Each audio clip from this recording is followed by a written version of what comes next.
Marami ang nagtatanong sa inyo, saan nga ba nila kinukuha ang mga tunay-tuniladang buhangin na ito na itinatambak nila dito sa mga ginagawang reklamasyon sa Manila Bay?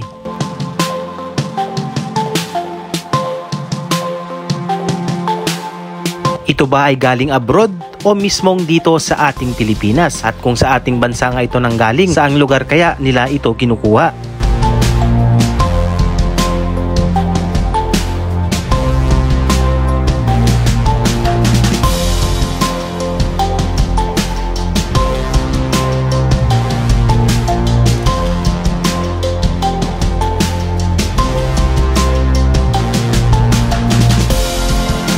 Good day mga kababayan, isang pinagpalang araw po sa ating lahat. Panibagong araw, panibagong update dito sa ginagawang reklamasyon sa Manila Bay. At nawa po ay lahat tayo ay nasa mabuting kalagayan.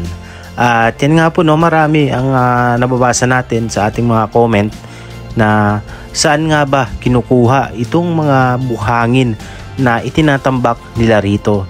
Hindi po lupa yung kanilang itinatambak dito kundi buhangin talaga. Ayan, so buhangin po ang itinatambak nila dito, hindi lupa or kahit na anong klase ng pwedeng panambak. So buhangin po yung nakikita nating inilalagay nila rito. So ang tanong nga ba ay saan nga ba ito kinukuha? Sa loob nga ba, sa loob ng ating bansa ba o sa labas ng ating bansa?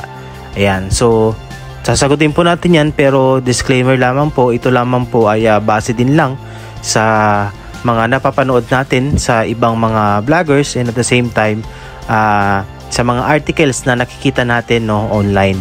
And then wala rin naman tayong contact or kakilala dito sa mga ginagawang reklamasyon dito para sabihin nila sa atin kung saan nila kinukuha, no.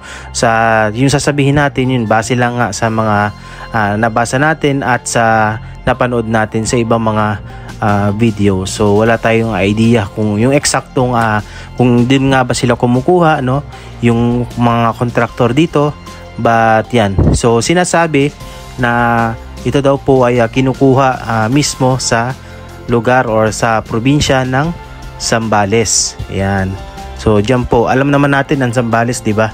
Napakayaman yan sa buhangin. Merong isang part diyan sa Zambales na talagang pinagkukunan, no, ng mga buhangin. So napakaraming mga barge ang nandyan, at dyan sila mismo kumukuha ng mga tone-toneladang buhangin. Ayan. So pero tayo syempre hindi pa tayo sigurado, malay natin, no, di ba? Meron pa silang ibang pinagkukunang source dito sa atin, or hindi ko alam kung saan. Marami din kasi ang nagsasabi na yung itinatambak daw na buhangin dito ay nanggagaling sa mismong hinuhukay, kasi bago nila tambakan to ng buhangin, dinedredge muna nila ito. So yun, mga iba nagsasabi na yung mismong drainage, yun yung kinukuha at ginagawa nilang panambak, no. Pero sa nakikita naman natin ay kasi yung kung i-dredge tong gartong klase ng dagat, kasi dito sa part ng Manila Bay dito, sobrang dami yung burak na dyan, no? As in talagang sirang-sira na yung pinakang tirahan ng mga isda dyan, mga burak na yun nandyan, kaya kinakailangang i-dredge. So sa tingin ko hindi naman galing doon. So yun lamang po ng mga kababayan para magkaroon din ng kalinawan sa iba. So yan, Zambales po, no, yung isa sa nangungunang naiisip natin kung saan ba nga ba talaga nanggagaling yung mga buhangin na itinatambak nila rito. And take note, no, sa ngayon ay dalawa pa lang inaaprubahan na reklamasyon. So dalawa pa lang yung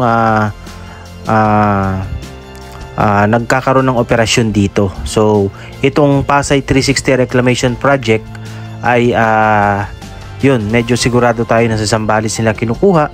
And yung iba naman ay wala din tayong idea, kasi magkakaiba kasi sila ng contractor, katulad nitong isa pang naaprubahan na Pasay Harbor City.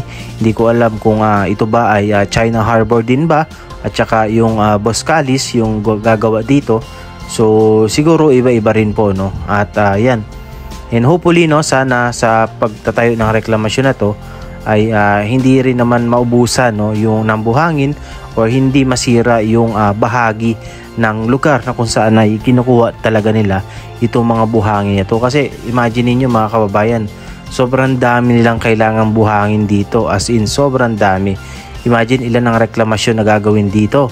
So kung sa buong Pilipinas yan, marami. Pero I think marami naman or marami namang lugar dito sa ating bansa na pwedeng pagkunan ng buhangin bukod sa Zambales nga, no. Ayan. So hopefully ay syempre kaya nga pinayagan din yan ng DNR dahil nakapasa na rin sila sa mga requirements, no, at nasa legal ang kanilang ginagawang reklamasyon dito. So yun lamang po ng mga kababayan at maraming salamat. So yan, itutour ko lang kayo gamit yung ating bike, kasama ko si Nognog. Isasama ko lang kayo around dito sa may bahagi ng Mall of Asia, sa may Pasay, which is isa rin po sa mga reklamasyon dito, no. Yung mga kumukontra dyan sa reklamasyon, kita nyo naman tong bahagi ng Mall of Asia. Alam ko nakapasyal na rin kayo rito sa mga kumukontra dyan, diba? Maayos naman, malinis, and hopefully sana supportahan din po natin yung mga ganitong projects. Thank you po and God bless, and enjoy po kayo sa aming rides ng aking bisikletang si Nognog.